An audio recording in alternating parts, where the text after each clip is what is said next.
말씀 우리 같이 읽습니다.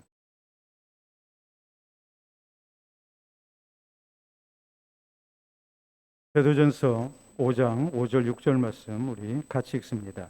젊은 자들아 이와 같이 장로들에게 순종하고 다 서로 겸손으로 허리를 동이라. 하나님은 교만한 자를 대적하시되 겸손한 자들에게는 은혜를 주시느니라.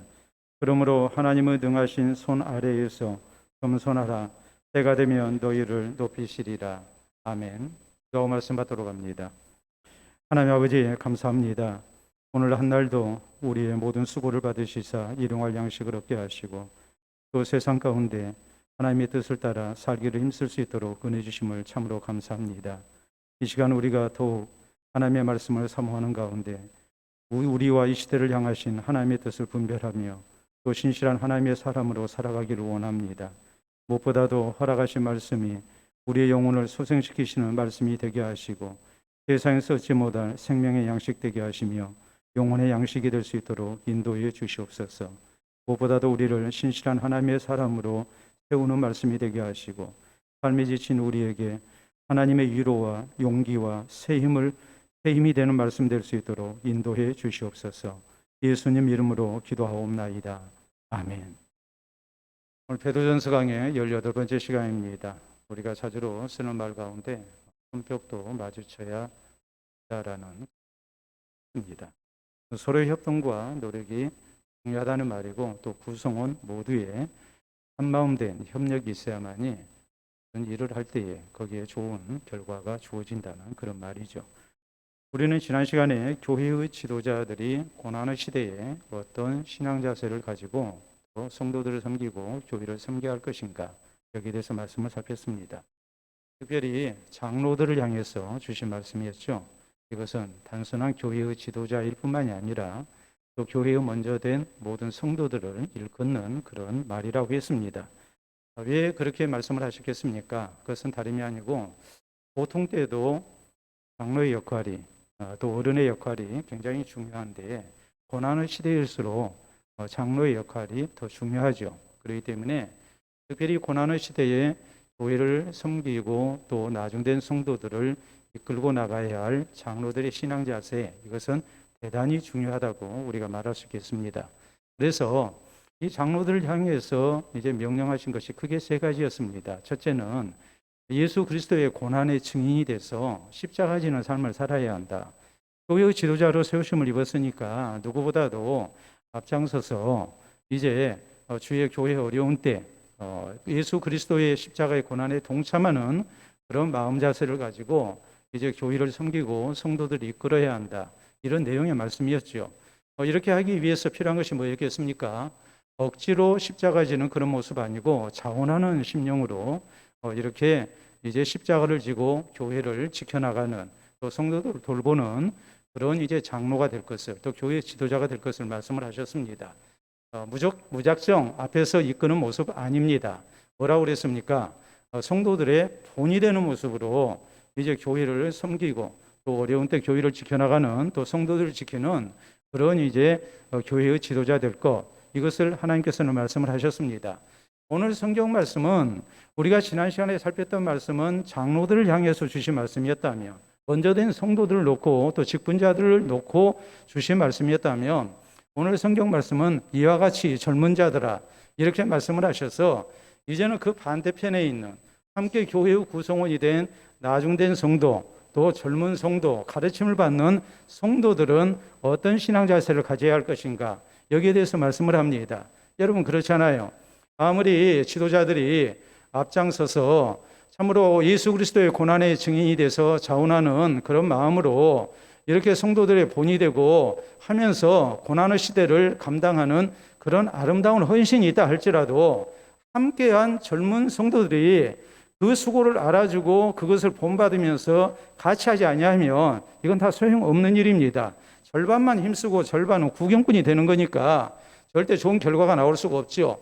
더구나 고난의 시대일수록 서로 한마음 돼서 손뼉도 마주쳐야 울리는 것처럼 신앙 안에서 우리가 이 고난의 시대를 어떻게 이기고 교회를 지켜나갈 것인가, 우리 성도를 지킬 것인가, 이런 신앙의 자세를 갖지 아니하면 절대 교회는 고난 앞에서 굳건히 서갈 수가 없습니다. 그렇기 때문에 오늘 사도는 우리에게 교회의 장로들뿐만이 아니라 교회의 젊은 자들도 이런 신앙의 자세를 가져야 한다, 이렇게 강조를 하고 있는 거예요. 그렇기 때문에 교회의 젊은 자들, 지금 말씀했을 때 이 사람들은 어떤 사람들일까요?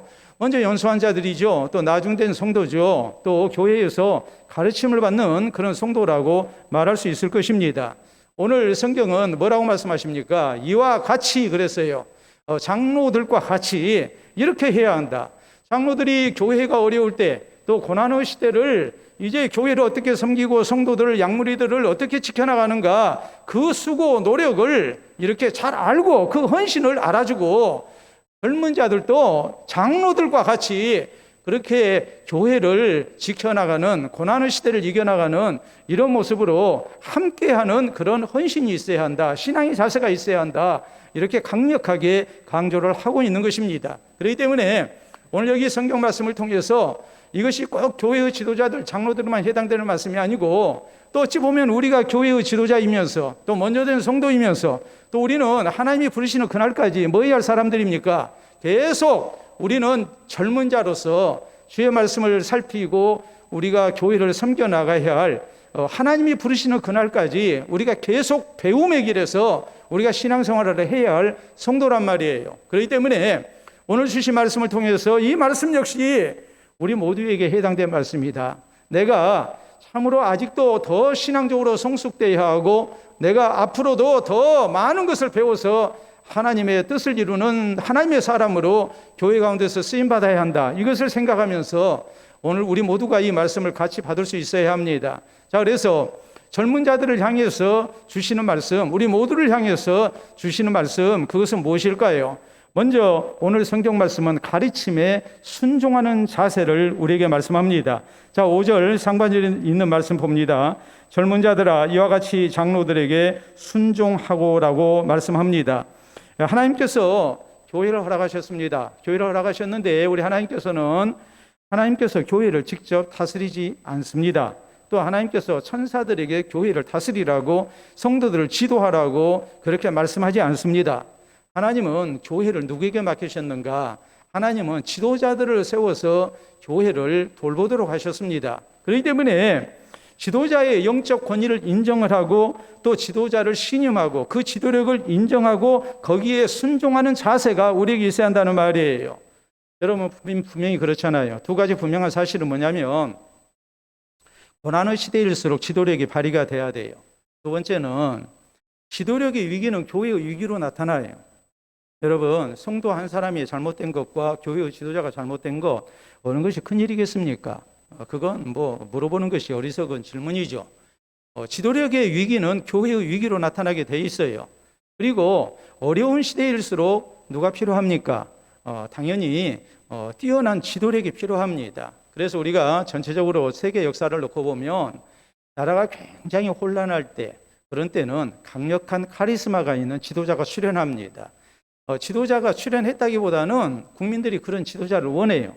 1차 세계대전 끝나고 난 다음에 독일이 엄청난 그런 배상금을 물어야 했고, 이 전범국으로 또 패전국으로서, 그래서 이제 프랑스나 이런 나라에 대해서 엄청난 배상금을 물어야 했습니다.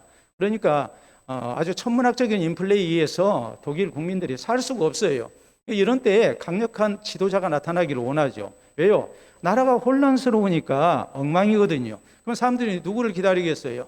누군가 강력한 지도력을 가진 사람이 나타나서 우리를 좀 다스려줬으면 좋겠다. 그래서 등장한 것이 누구냐면 히틀러예요. 세계 역사가 그래요.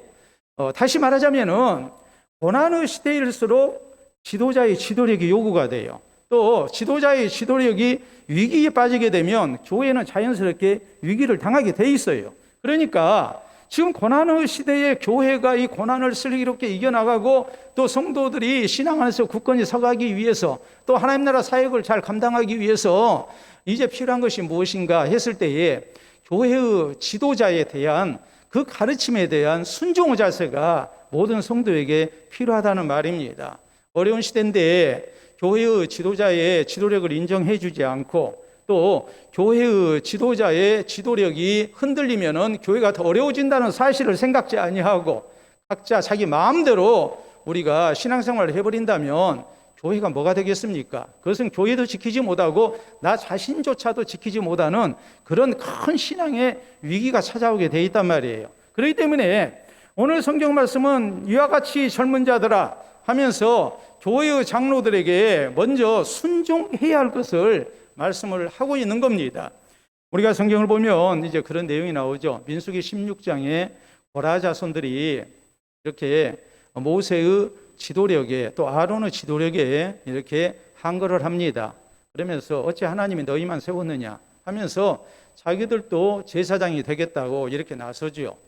그랬을 때에 모세가 너희가 이렇게 성막에서 섬기게 된 일이 어찌 작은 일이라고 생각하느냐. 너희가 하는 일은 너희 하는 일대로 참 하나님 섬기는 일이고 소중한 일인데 너희가 너무 분수에 지나치다. 그래서는 안 된다 하면서 이렇게 타일러도 소용이 없어요.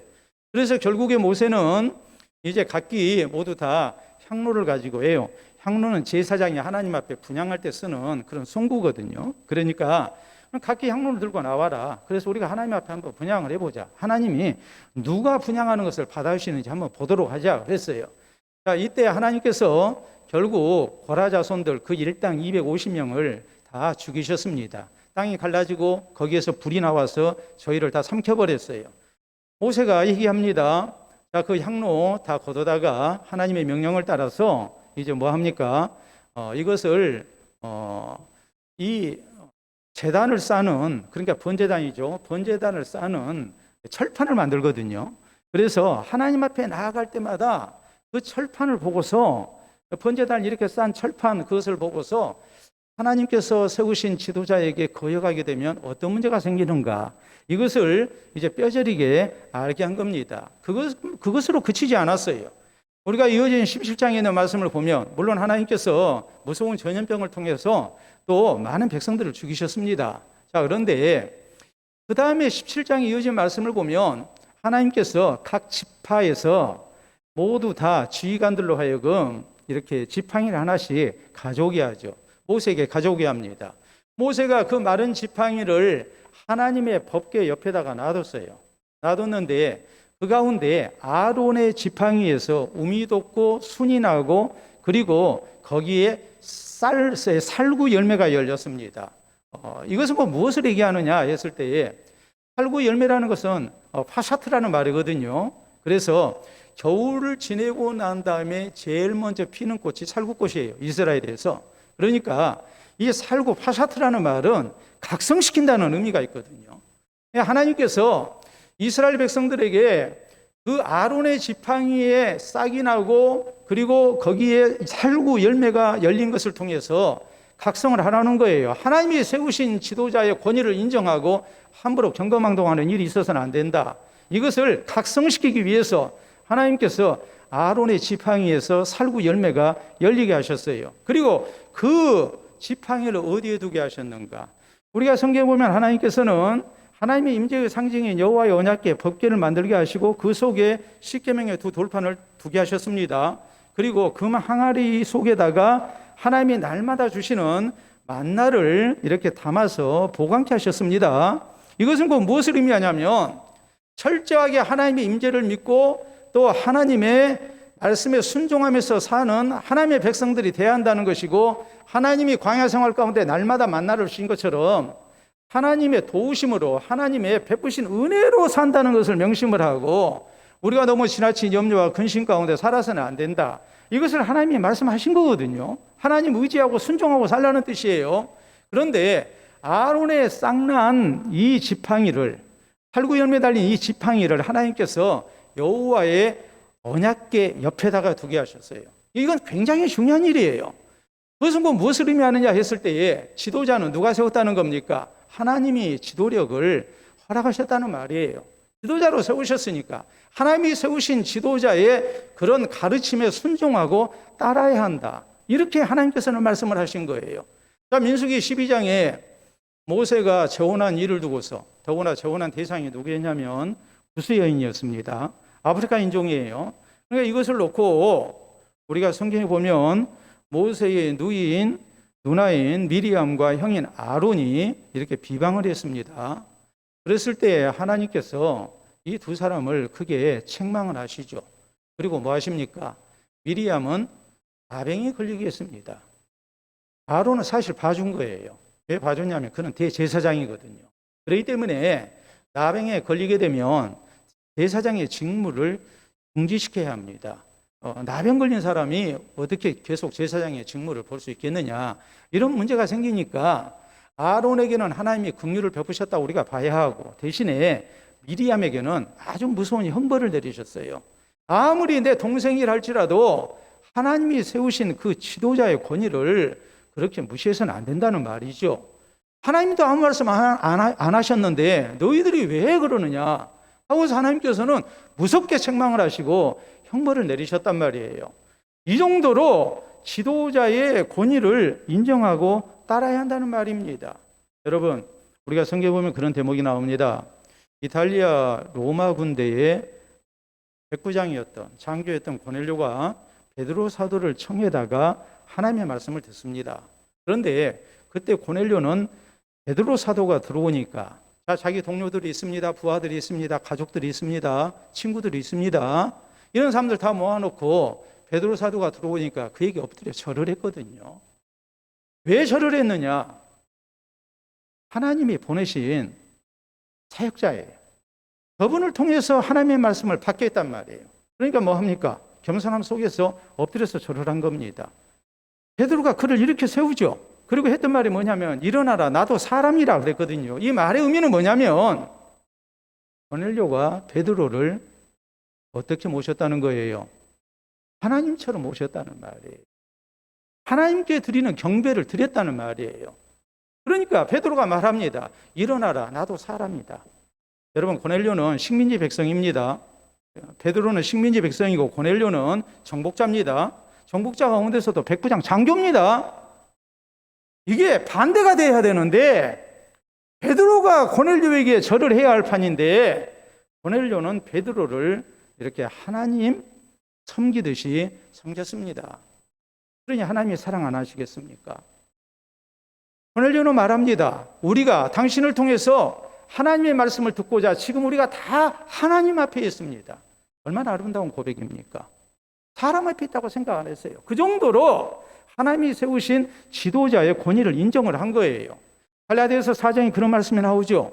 사도 바울이 갈라디아 교회의 성도들이 이단에 빠져가지고 여러 가지로 교회가 혼란스러운 상황을 놓고 이런 말씀을 합니다. 내가 맨 처음 너희에게 와서 하나님의 말씀을 전할 때 너희가 나를 하나님의 천사같이 또 예수 그리스도같이 나를 영접했다.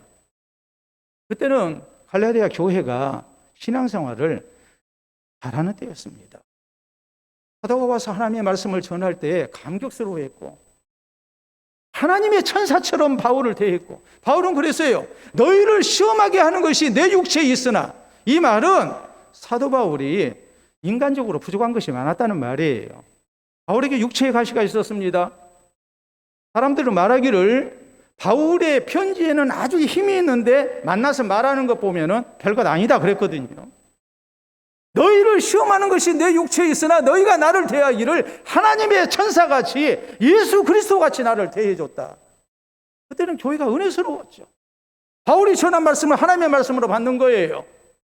우리가 데살로니가전서 2장 13절에 있는 말씀대로 우리가 전한 바 하나님의 말씀을 너희가 받을 때 사람의 말로 받지 아니하고 하나님의 말씀으로 받으니 진실로 그러하다. 이 말씀이 너희 믿는 자 가운데 역사하느니라. 하나님의 말씀으로 받으니까 놀라운 역사가 일어났어요. 갈라디아 교회도 그랬다고요. 그런데 사도 바울의 권위를, 영적 권위를 인정하지 않습니다. 이제 보니까 별것 아니네. 저 사람 보니까 우리하고 다를 것 없네. 아니, 우리보다 나보다 더 못하네. 자꾸 이런 식으로 폄하하기 시작하죠. 그러니까 결국 어찌 됩니까? 사도 바울이 전한 예수 그리스도의 복음을 받지 아니하고 다른 복음을 받아들이기 시작해요. 이단 사상에 물들기 시작해요. 그래서 교회가 크게 시험에 들고 말죠. 군대라는 것은 뛰어난 전투력을 발휘하기 위해서는 무기가 좋아야 합니다. 그런가 하면 사기가 뛰어나야 합니다. 정신력이죠. 그 다음에 필요한 게 뭐겠습니까? 군기입니다. 교회가 질서가, 군대가 질서가 바로 서 있지 아니하면 그건 오합지졸이 되고 마는 거예요. 군기가 바로 선 군대가 되지 아니하고는 절대로 군대로서의 그런 권력을 다 발휘할 수가 없어요. 교향악단 오케스트라 이렇게 연주를 하게 될 때에 단원들이 먼저 들어와서 자리에 앉아 있습니다. 제일 나중에 누가 들어올까요? 지휘자가 들어오죠. 지휘자가 들어오면 어떻게 할까요? 단원들이 그 자리에 앉아서 가만히 이렇게 있을까요? 다 일어날까요? 다 일어납니다. 일어나는 이유가 뭐겠습니까? 무슨 뜻이겠습니까? 우리는 당신의 지위를 인정합니다. 우리는 당신을 존중합니다. 그리고 당신의 지위에 절대적으로 따르겠습니다. 이런 의미거든요. 연주가 끝났습니다. 그러면 지휘자가 청중을 향해서 인사를 하고 또 청중들은 우리 같은 박수로 이렇게 화답을 하죠. 그럼 지휘자가 그냥 혼자 나갈까요? 그러질 않죠. 이번에는 단원들에게 이렇게 또 공을 돌리죠. 당신들이 나를 지휘자로 인정하고 내 지휘를 잘 따라줬기 때문에 오늘 이렇게 청중들에게 감동이 되는 연주가 가능했습니다. 그것을 서로 인정해 주는 거예요. 여러분, 하나님의 교회는 지도자의 가르침에 순종해야 합니다. 어려울 때일수록 더더욱 그렇습니다. 그래서 내 신앙을 지키고 또 교회를 지켜나가는 고난 가운데 승리하는 교회가 될 수 있기를 바랍니다. 자, 두 번째로 오늘 성경은 또 무엇을 우리가 말씀하는가? 서로 겸손해야 함을 말씀해요. 자, 거기 이어진 말씀 5절 하반절입니다. 다 서로 겸손으로 허리를 동이라. 하나님은 교만한 자를 대적하시되 겸손한 자들에게는 은혜를 주시느니라 그랬어요. 자, 겸손으로 허리를 동이라. 허리를 동인다는 것은 우리가 쉽게 얘기하자면 우리 한복도 그러죠. 우리 여성도들 한복 입고 옛날에 일을 하시게 되면 그냥 한복 그냥 길게 내리고 일을 하십니까? 아니면 허리춤에 끈을 묶어가지고 치마를 좀 올리고 해서 끌지 않게 자리에 앉아도 저 땅에 닿지 않도록 하고 난 다음에 일을 합니까? 허리를 동이고 일을 하죠. 허리를 동이라는 말은 두 가지 의미가 있어요. 첫째는 일을 할 때에 허리를 동였어요. 두 번째는 어떤 때 또 허리를 동였느냐? 허리를 동이는 것은 내가 일할 사람입니다. 내가 종입니다 하는 뜻이에요. 여러분 우리가 보기에서 그렇죠. 네? 뭐 봉사를 한 달째 그러면 고무장갑을 딱 들면 그건 무슨 의미입니까? 설거지는 제가 하겠습니다. 그런 뜻이 되겠죠. 그것처럼 사람들이 있는데 허리에 띠를 동이면은 이 말은 제가 낮아진 자리에서 섬기고 일하겠습니다. 이런 의미였거든요. 그래서 오늘 성경은 서로 겸손으로 허리를 동이라라고 말씀을 하십니다. 여러분, 일하고자 하는 자세, 섬기고자 하는 겸손한 자세가 있어야 한다는 말이에요. 근데 사실 그래요. 이 겸손한 자세가 있지 아니하고는 지도자들의 가르침에 순종을 할 수가 없지요. 특히 고난의 때에 나 잘났다고 내가 자꾸 목소리 크게 내고 그러면 문제가 생기지 않겠습니까? 서로 겸손한 모습으로 지도자들의 의견을 존중을 하고 또 그 가르침을 따라서 모두가 일치단결한 그런 모습이 돼야 고난을 잘 슬기롭게 이겨나갈 수 있는 것 아니겠습니까? 그렇기 때문에 서로 겸손으로 허리를 동이라고 말씀을 하고 있는 거예요. 근데 왜 또 겸손을 해야 할 것인가? 거기 이어지는 말씀이 뭐라고 그랬냐면 하나님은 교만한 자를 대적하시되 겸손한 자에게는 은혜를 주시느니라 그랬거든요. 그래야만이 어려운 시대를 이겨나갈 수 있는 하나님의 은혜를 공급받아요. 성도가 어려운 시대를 이겨나가려면 절대적으로 필요한 게 뭐겠어요? 하나님의 은혜예요. 하나님의 은혜가 없이는 우리가 고난의 시대를 이겨나갈 수가 없는데 하나님이 누구에게 은혜를 주시는가? 겸손한 자에게 은혜를 주십니다. 어려울 때일수록 겸손함으로 교회를 섬기고 해야 하는데 그러지를 않고 자꾸 서로 교만해져 버리면 거기에서는 다툼밖에 일어나지 않고 순종도 하지 않고 그리고 무슨 문제가 생기겠습니까? 하나님께 주시는 은혜가 없는 교회가 되어버려요. 그러면 고난 앞에 무너지지요. 그렇기 때문에 고난의 시대에 특히 가르침을 받는 성도들, 젊은 자들을 향해서 주시는 말씀은 서로 겸손으로 허리를 동일하라고 말씀을 하시는 거예요. 하나님께서 겸손한 자에게 그래야 은혜를 주신다라고 이렇게 말씀을 해요. 우리가 성경에 그런 내용들이 나옵니다. 타락한 천사에 대해서 우리가 유다서 1장 6절에 보면 자기 지위를 지키지 아니하고 자기 처소를 떠난 천사들이다 그랬어요. 자기 지위가 뭐였겠습니까? 천사들이 지켜야 할 처소가 어디였겠습니까? 그것은 하나님을 섬기는 자리였거든요. 그걸 떠난 거예요. 교만입니다. 아담과 하와가 범죄합니다. 그 범죄의 시작이 뭐였겠습니까? 하나님과 같아지려고 하는 교만이었어요. 그래서 신학적으로 이렇게 얘기를 해요. 교만은 모든 죄의 모죄다. 어머니 죄가 된다라고 얘기를 해요. 가만히 보면 그래요. 우리의 저지르는 모든 범죄는 교만과 관련이 있어요. 교만하기 때문에 하나님 말씀 받아들이지 않습니다. 교만하기 때문에 다른 사람 무시합니다. 교만하니까 또 뭐합니까? 자기 마음대로 합니다. 교만하니까 분수 이상의 생각을 갖습니다. 교만하니까 자기는 특별 예외로 취급을 하고 자기 마음대로 하는 겁니다. 그러면 곤란해지죠. 자기 자신도 곤란해지고 공동체를 힘들게 만들죠. 모든 죄의 시작이 어디에서 그 뿌리가 어디에 있느냐 했을 때에 그건 교만이다라고 말을 하는 이유가 바로 거기에 있는 거예요. 여러분, 예수님께서 제자들 사이에 서로 다툼이 있는 걸 아셨습니다. 그것은 뭐였냐면 서로 누가 크냐. 이것 때문에 다툼이 일어났어요. 예수님 말씀하시죠. 천국에서는 이 어린아이처럼 자기를 낮추는 자가 큰 자가 된다. 그리고 섬기는 자가 돼야 된다. 이 세족식을 통해서 본을 보여주십니다. 겸손하지 않고는 서로 다툼밖에 없는 거거든요. 하나님이 누구를 사랑하시는가? 누구에게 은혜를 주시는가? 그건 겸손한 자다. 분명히 말씀을 하시죠. 빌보스 2장에 보면 사도 바울이 이런 말씀을 해요. 각각 자기보다 남을 낮게 여겨라. 다툼과 허용으로 일하지 마라. 빌보 교회가 열심히 일했어요. 그런데 문제는 다툼과 허용으로 일을 한 거예요. 그리고 자기 잘난 맛에 사는 사람들이었어요. 그래서 문제가 생겼어요. 바울은 그래요. 각각 자기보다 남을 더 낮게 여기라.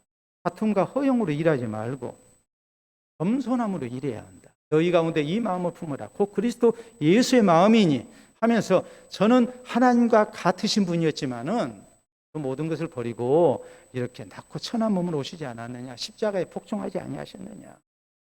이렇게 강조하죠. 그리고 요디아와 순두계, 빌립보 교회의 두 여성 지도자, 그리고 한편으로 문제의 장본인이 되고 있는 이 두 사람을 놓고 얘기합니다. 내가 요디아와 순두계를 권하노니 주 안에서 서로 같은 마음을 품어라. 서로 잘났다고 하면 되냐. 아주 무섭게 책망을 하죠. 우리가 서로 겸손해야 어려운 시대를 잘 감당하고 이겨나갈 수가 있어요. 서로 겸손해야 하나 될 수 있고 함께 손뼉 칠 수 있어요. 서로 겸손해야 하나님께서 우리에게 은혜를 베푸세요. 그래서 고난의 시대에 우리가 능히 감당하는 교회가 될 수 있어요. 이런 얘기합니다. 좋은 인간관계를 맺으려면 삼척동자를 멀리해야 한다. 그런 삼척동자가 뭘까요? 삼척동자는 이겁니다. 아는 척, 있는 척, 잘난 척. 한번 상상을 해보세요. 어떤 사람이 아는 척 잘합니다. 있는 척 잘합니다. 잘난 척 잘합니다. 그 사람과 좋은 인간관계가 맺어지겠습니까? 그런 사람이 있으면 힘들어지죠. 좋은 인간관계를 맺으려면 삼척동자를 멀리해야 한다는 말이 바로 그런 말이에요. 신앙경은 이렇게 말합니다. 겸손한 죄인이 교만한 천사보다 낫다. 여러분, 죄인이 낫습니까? 천사가 낫습니까? 천사가 낫죠. 죄인이라 할지라도 겸손하다면 교만한 천사보다 낫다. 겸손이라는 것이 얼마나 중요한 덕목인가를 우리에게 말씀합니다. 우리는 보통 때도 서로 겸손해야 합니다. 너는 겸손하고 나는 겸손 안 해도 된다. 그럴 수 없어요. 교회 모든 공동체가 서로 겸손해야 해요. 겸손 안 해도 되는 사람은 한 사람도 없어요. 지도자도 겸손해야 하고 젊은 자들도 겸손해야 합니다. 가르치는 자도 겸손해야 하고 가르침을 받는 사람도 겸손해야 합니다. 어르신들도 겸손해야 하고 젊은 사람들도 겸손해야 합니다. 어려운 시대를 맞이했다면 우리가 더더욱 겸손해야 합니다. 그래서 행여라도 서로에게 상처되는 일 있지 않도록 해야 하고, 또 교회의 지도자의 영적 권위를 인정하면서 가르침을 잘 받아들이고, 모두가 다 함께한 모습으로 고난을 헤쳐나가는 교회가 돼야 됩니다. 그럴 때 하나님께서 겸손한 자에게 은혜를 주시고 겸손한 교회에 하나님이 함께 하시는 거예요. 그럴 때 우리가 고난 속에서 우리의 신앙을 지키고 또한 승리하는 교회, 또 아름답게 굳건히 서가는 교회 될 수 있음을 잊지 마시기를 바랍니다.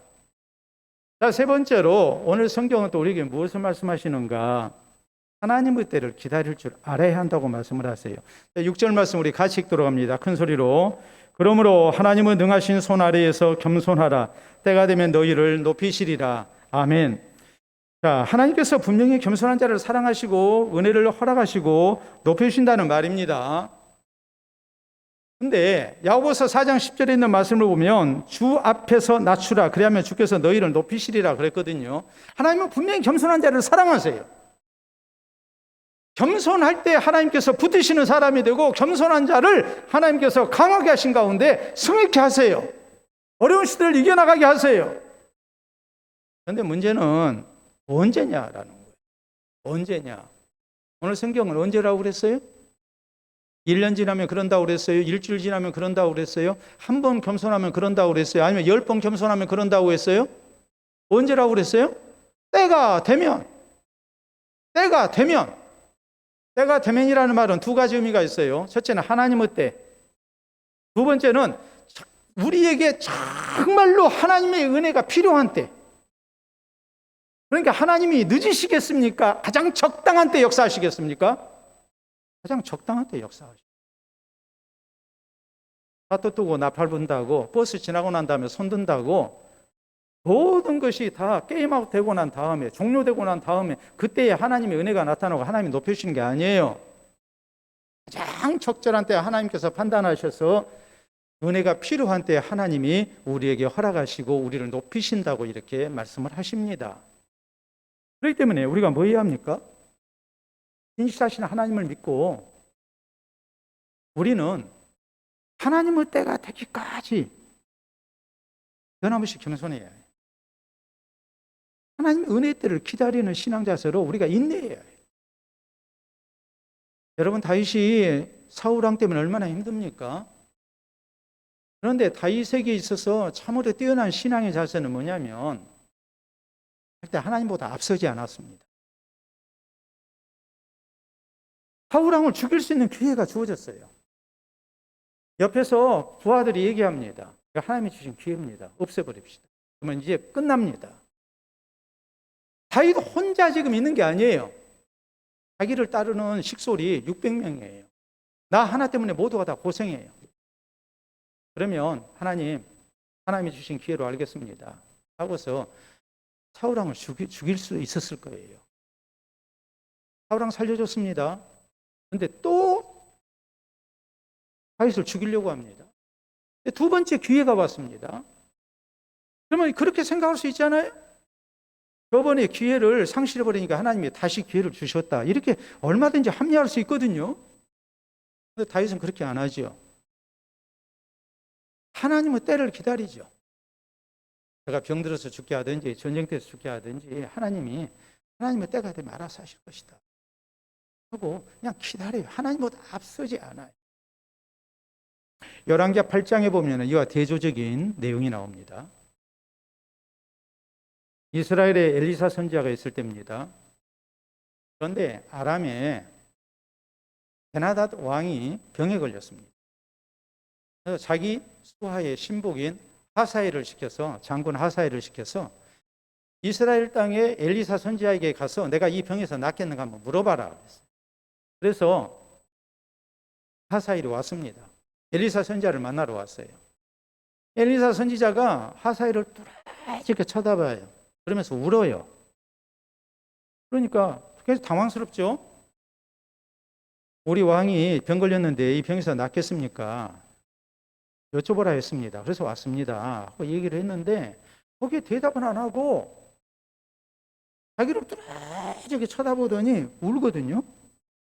그러니까 당황스러워가지고 아니 왜 그러십니까? 그랬더니 하는 얘기가 네가 칼로 이스라엘 백성들 아이벤 여자들을 죽이고 백성들을 학살할 것을 하나님이 내게 알게 하셨다 그러거든요. 그러니까 하사엘이 깜짝 놀래가지고 그래요. 아니 이 죽은 개 같은 데가 어찌 그런 큰 일을 하겠습니까? 아니 하나님이 알게 하셨다. 하사엘 돌아갔습니다. 베나다스의 뒤를 이어서 하사엘이 아람의 왕이 돼가지고 군대를 이끌고 이스라엘 땅에 쳐들어와서 이스라엘 백성들을 많이 학살할 거라는 것을 지금 엘리사가 얘기했거든요. 베나닷 왕이 돌아갔습니다. 베나닷 왕이 묻습니다. 그래 하나님의 사람 엘리사가 뭐라고 그러더냐 그랬더니 예 낫겠다고 합디다 그랬어요. 낫겠다고 합디다. 그래놓고 그 다음날 아침에 베나닷 왕이 잠든 사이에 이불에다가 물을 적셔가지고 얼굴을 뒤집어 씌워서 숨 못 쉬게 해서 죽여버립니다. 그리고 자기가 왕이 됩니다. 분명히 하나님께서 하사엘이 아람의 왕이 될 거라고 말씀하셨거든요. 근데 어느 때인가는 말씀 안 하죠.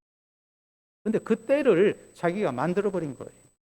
자기가 얼마나 대조적입니까? 여러분, 하나님은 고난의 때에 우리가 겸손한 모습으로 하나님 의지하고 하나님을 기다리면 하나님께서 가장 좋은 때 우리에게 은혜를 베푸세요. 그걸 우리가 믿어야 해요.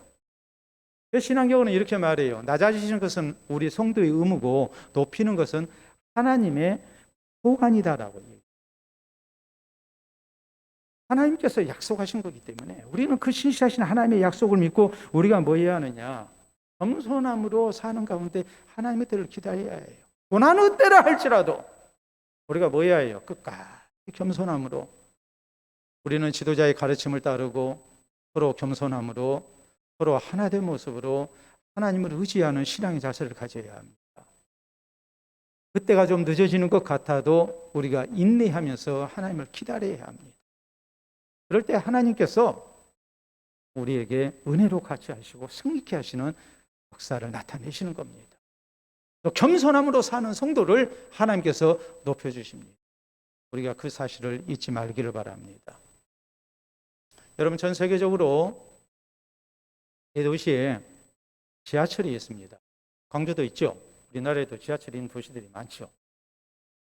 미국 CNN 방송사에서 전 세계 지하철에 대해서 조사를 했어요. 조사를 했는데 어떻게 조사를 했냐면 어디 지하철이 제일 좋은가 순위를 매겼어요.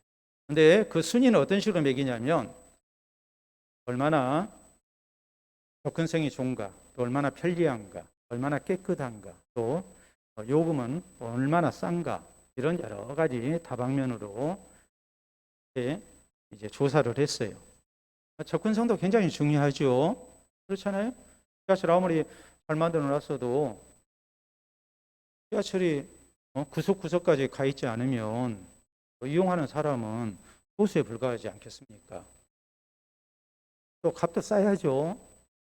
대중교통이니까. 또 깨끗하고 쾌적해야죠. 또 기능도 좋아야 되겠죠. 여러 가지 것을 이렇게 조사를 했습니다. 그리고 얼마나 사람들이 편리하게 이용하고 있는가 이런 것까지 다 조사를 했어요. 조사를 했더니 10위까지만 제가 얘기를 하겠습니다. 10번째가 프랑스 파리, 9위는 중국의 베이징 국경이죠. 그 다음에 8위는 러시아의 모스크바, 그 다음에 7위는 미국의 뉴욕, 그리고 6위는 스페인의 마드리드, 그리고 5위는 영국의 런던, 그리고 4위가 놀랍게도 멕시코의 멕시코 시티입니다. 3위가 어디냐? 일본의 도쿄예요. 지금 올림픽이 열리고 있는 도쿄예요. 2위가 어디냐? 서울은 언제 나와? 2위가 어디냐? 2위가 중국의 상하이예요. 상하이. 자, 둥둥둥둥둥둥둥둥 1위. 1위가 어디일 것 같아요? 서울이에요, 서울. 여러분, 서울 지하철이 세계에서 제일 좋아요. 이건 미국의 유명한 방송사인 CNN에서 선정한 순위예요. 외국인들이 어서 와, 한국 처음이지, 그런 프로 있잖아요. 거기 보면 외국인들이 우리나라에 와서 깜짝 놀란 것 가운데 하나가 뭐냐면 뭐예요? 지하철이에요, 지하철. 너무나 편리하고 값싸고 아주 좋거든요. 와이파이 다 터지죠? 유럽 가면 지하철 타면 와이파이가 안 터집니다. 핸드폰 사용이 힘들어요. 우리나라 지하철은 얼마나 좋은지 몰라요. 여름에는 시원하고 겨울에는 따뜻하고 굉장히 좋죠. 값도 싸고. 더구나 65세 이상 되신 분들은 지하철 공짜. 그래서 65세 이상 되신 분들은 지공세대라는 말을 씁니다. 지공세대. 지하철 공짜 세대입니다. 얼마나 좋은지 몰라요. 엊그제 보도된 바에 의하면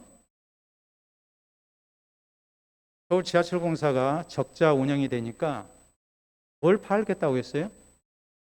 지하철역 이름을 팔겠다고 했어요. 외국 같으면 지공세대들 없애버리고 아니면 요금 인상하고 해서 적자를 보전할 거예요. 그런데 지하철역을 팔겠다는 거예요. 이름을. 그래서 어떤 기업체가 돈을 많이 내면 그 지하철 무슨 동, 무슨 역 이것이 이제 그 기업체 이름으로 이렇게 그런 식으로 경매에 들어가겠다. 될지 안 될지는 두고 봐야 되겠습니다. 아무튼 서울 지하철이 굉장히 좋습니다. 그래서 서울을 가면, 대한민국을 가면 꼭 뭘 이용해봐라? 지하철을 이용해봐라. 자, 서울에 지하철역이 몇 개가 있느냐? 1호선부터 9호선까지 있는데 지하철역이 모두 90개 역사가 있습니다. 70개 역사가 있습니다. 70개. 그런데 지하철이라는 것이 말 그대로 지하에가 있잖아요. 지하 이게 3m, 4m 아래가 아니에요. 100m씩 내려가잖아요. 그렇죠? 여러분이 잘 몰라도 그렇게 많이 내려가요. 엄청나게 밑으로 내려가요. 그래서 지하철 역사를 가보면은 대부분이 이렇게 생겼습니다. 자, 사진 보도록 합니다. 여러분 사진을 보시게 되면 가운데는 계단이고 양쪽에는 에스컬레이터가 돼 있어요. 그렇죠? 또 장애인을 위해서 뭐가 있습니까? 엘리베이터가 이렇게 설치되어 있는 그런 지하철 역사가 굉장히 많습니다. 자, 그런데 어떤 역사는 이렇게 생겼어요.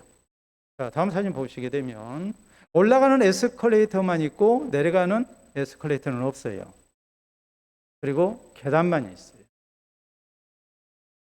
전 세계적으로 지하철을 놓고 볼 때에 지하철 역사마다 에스컬레이터가 쌍방향이든지 한방향이든지 다 있는 도시는 전 세계적으로 두 군데밖에 없어요.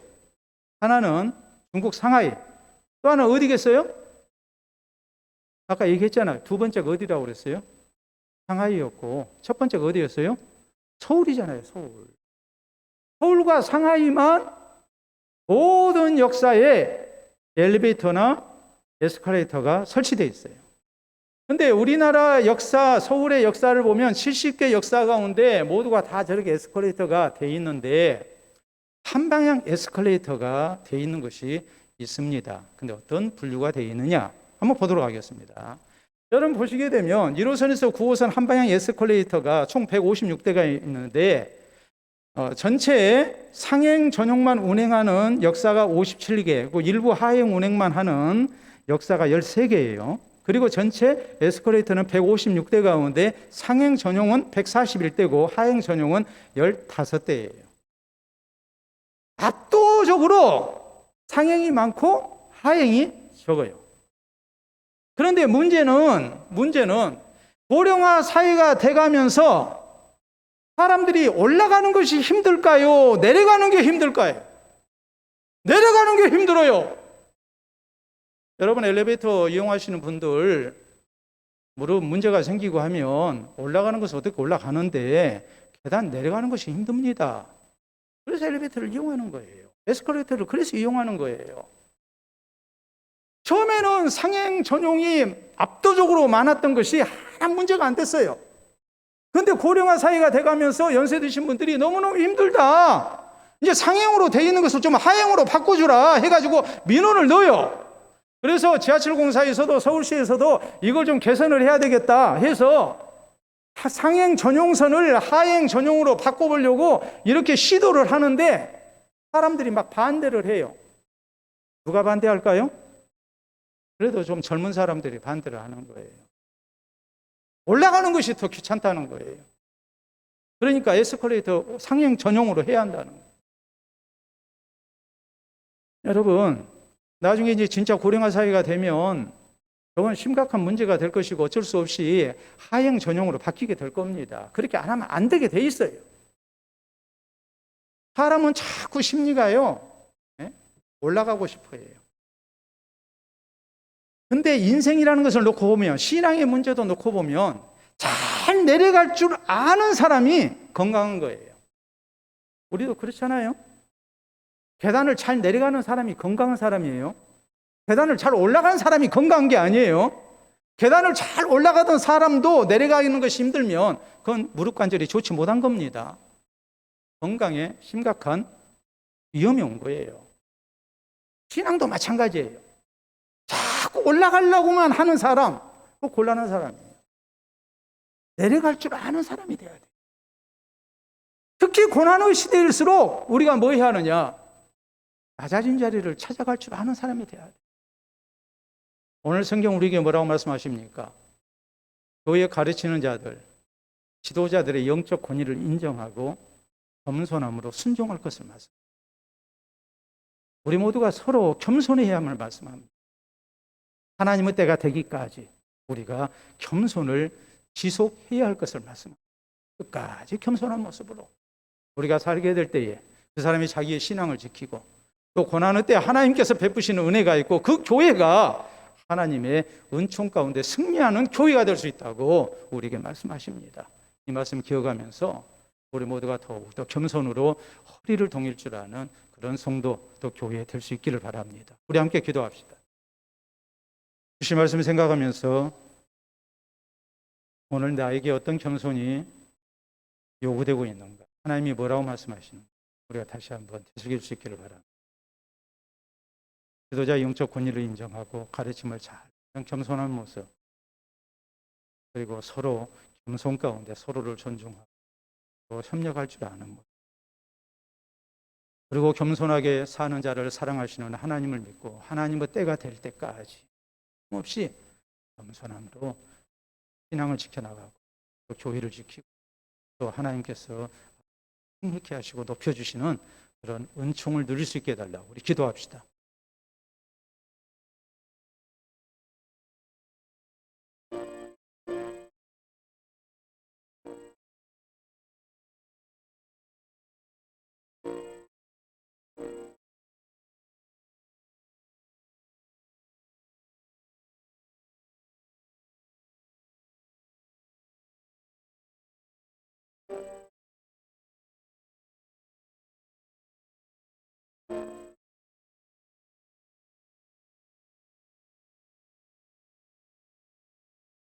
신이 교회 머리가 되시고 우리의 생명구주가 되신 아버지 은혜를 감사합니다.